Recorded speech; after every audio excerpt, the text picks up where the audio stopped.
সকাল থেকেই ঢাকার বিমানবন্দর কার্গো ভিলেজ এলাকায় চলছে আহাজারি।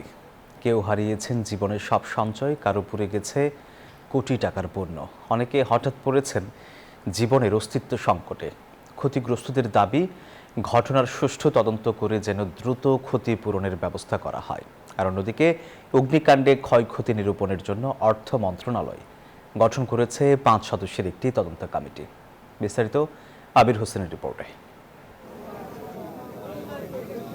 রবিবার সকাল থেকেই দিকবিদিক ছুটছেন মামুন।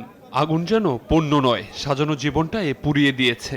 অনেকেই বলছেন কার্গো কমপ্লেক্সে আগুন যেন হঠাৎ জীবনে নেমে এসেছে অভিশাপের মতো। আমার ফার্মাসিউটিক্যাল র মেটেরিয়াল প্রায় $4 লাখ মতো প্রোডাক্ট ছিল।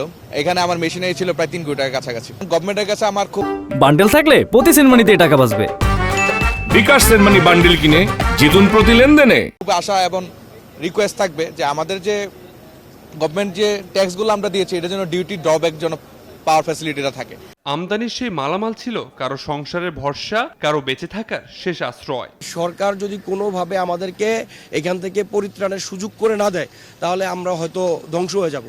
ঘটনার সুষ্ঠু তদন্ত চান ক্ষতিগ্রস্তরা, ফেরত চান অগ্রিম দেয়া ট্যাক্সের টাকাও। অনেক পণ্য হচ্ছে নিতে পারি নাই, ট্যাক্স দেওয়া আছে, আর অনেক পণ্য ট্যাক্স দেওয়া হয় নাই, শিপমেন্ট আসছে, এগুলো ক্লিয়ার করা হয় নাই।